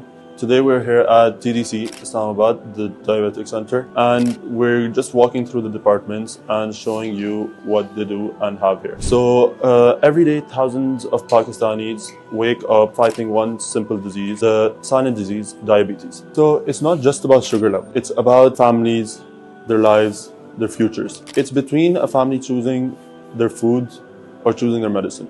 So that's where the Diabetic Center comes in. They take care of patients regardless of their income. They offer them elite services with elite technology and overall affordable or free care for everyone who comes here with a problem. From early diagnostics to lifelong management, TDC offers it all, from eye care to foot care to dialysis treatment to a special nutrition plan made just for you.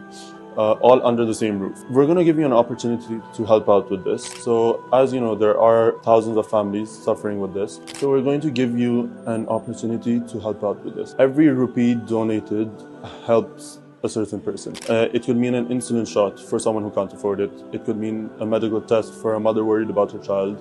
Or it could mean someone's life overall being saved. We've all seen the change. We've seen the smiles. But there are still many people out here waiting for your help. So donate today, because diabetes doesn't wait, and neither should we.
बिस्मिल्लाहिर्रहमानिर्रहीम। मेरा नाम मुस्तफ़ा चौधरी है। मैं Australia में 45 साल से रहायश पजीर हूँ। मैं TDC ऑस्ट्रेलिया का पैटर्न हूँ और बोर्ड ऑफ मेंबर्स भी हूँ। बर वक्त इलाज ना मिलने की वजह से बहुत से लोग हमसे बिछड़ जाते हैं। हम तीनों भाइयों ने ये फैसला किया कि हम ये ज़मीन TDC के नाम लगवाएंगे और एक अच्छा हॉस्पिटल हम बनाएंगे। आज आपके सामने ये हॉस्पिटल है, आपको नज़र आ रहा है स्क्रीन पे कि इसकी बेसमेंट भी बन चुकी है और इसका ग्राउंड फ्लोर भी बन चुका है। अब इंशाल्लाह हम थोड़े अरसे के बाद इसको हम चलाएंगे, लोगों की खिदमत करेंगे। जो हाजतमंद हैं, जो फीस अफोर्ड नहीं कर सकते, जो गरीब लोग हैं, उनका हम इलाज फ्री में करेंगे। उनको फ्री उनका पूरा इलाज होगा इंशाल्लाह पूरे हॉस्पिटल में। मैं आज ये कहना चाहता हूँ कि हम जितने साथी इधर बैठे हैं, हर एक किसी न किसी की जान जरूर बचाए, किसी को फायदा जरूर पहुंचाए। आज अच्छा दिन है, आज ही आप ये एक अच्छा काम कर लो। रसूल पाक सल्लल्लाहु अलैहि वसल्लम की हदीस है, वो शख्स सबसे महबूब है अल्लाह को जो लोगों के नफ़ा के लिए काम करता है, लोगों को फ़ायदा पहुंचाता है और उससे लोग फ़ायदा उठाते हैं, लोगों के दर्द महसूस करता है, लोगों के गमों को खुशी में तब्दील कर देता है। वो सबसे ज़्यादा अल्लाह का महबूब है, अल्लाह उसके साथ है। आज मैं आपसे ये रिक्वेस्ट करूँगा कि हमारा ये हॉस्पिटल बन रहा है, इसमें हमारे कोई अवेलेबल यूनिट्स हैं। अपने लव वन के लिए, अपने मुस्लिमों के लिए आप एक एक उसको ले लें और उनके लिए जब तक हॉस्पिटल कायम है उनके लिए सदका जारिया बना लें। अल्लाह ताला आपका हामी नासिर हो, अल्लाह ताला हमसे इंसानियत की खिदमत करने वाला बना दे। हमसे ये काम ले ले कि हम लोगों की हमेशा खिदमत और उनकी हमदर्दी, उनकी मदद हम करते रहें और हमें अल्लाह इसकी तौफीक दे दे। आमीन सुमा आमीन।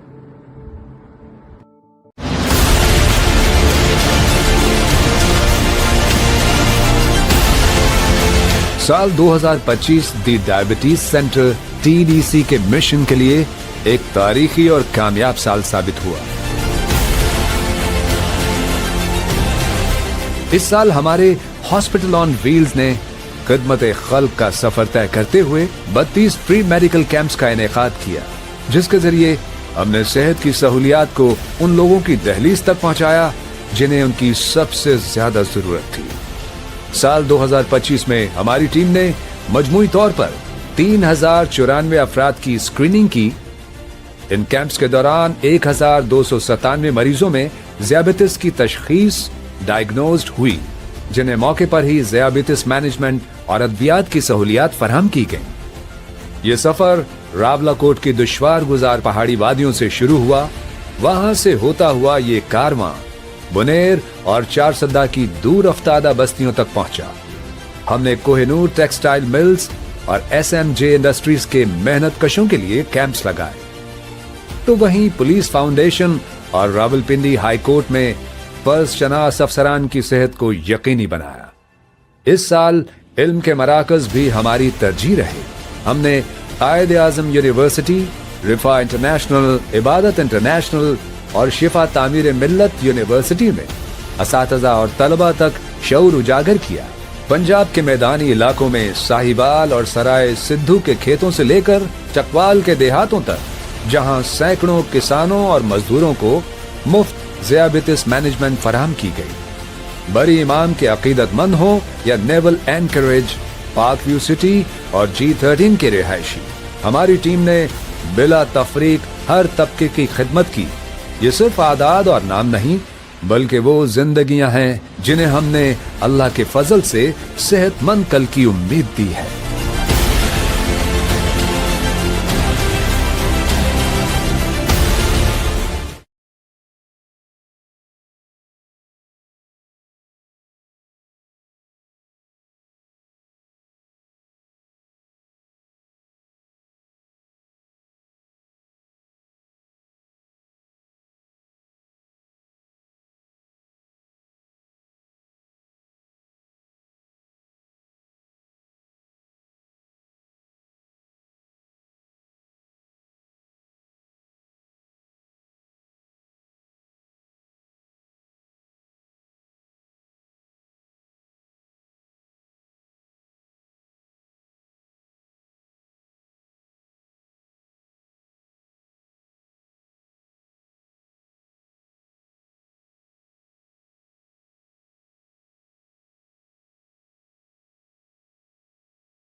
बिस्मिल्लाहिर्रहमानिर्रहीम।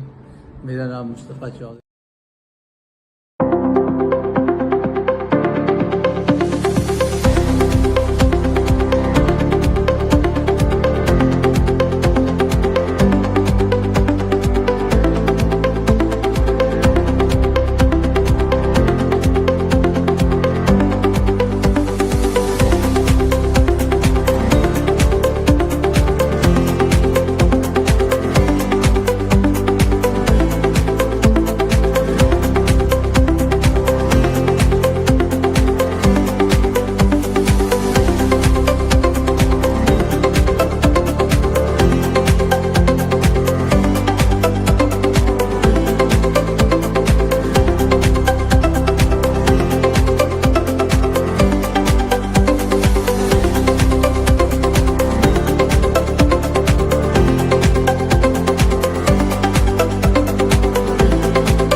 मेरा कराची एक ऐसा शहर जिसमें पूरा पाकिस्तान बसता है। 4 करोड़ से ज्यादा आबादी के शहर में हर चौथा शख्स डायबिटीज के मर्ज का शिकार है। लेकिन अफसोस कि पूरे शहर में डायबिटीज के इलाज के लिए मखसूस सहूलियात की शदीद कमी है। पाकिस्तान का सबसे बड़ा डायबिटीज स्पेशलिटी हॉस्पिटल दी डायबिटीज सेंटर अब कराची में अपनी खिदमात का आगाज करने जा रहा है। एन शारे फैसल कराची इंटरनेशनल एयरपोर्ट के सामने वायरलेस गेट शमसी सोसाइटी में वाक़े इस जदीद हॉस्पिटल में आपको तमाम सहूलियात एक ही छत तले मुयसर होंगी, जिनमें शामिल हैं टाइप 1 और type 2 diabetes clinic, foot care clinic, eye care clinic, nutrition clinic, diabetes education, जदीद लेबोरेटरी और फार्मेसी।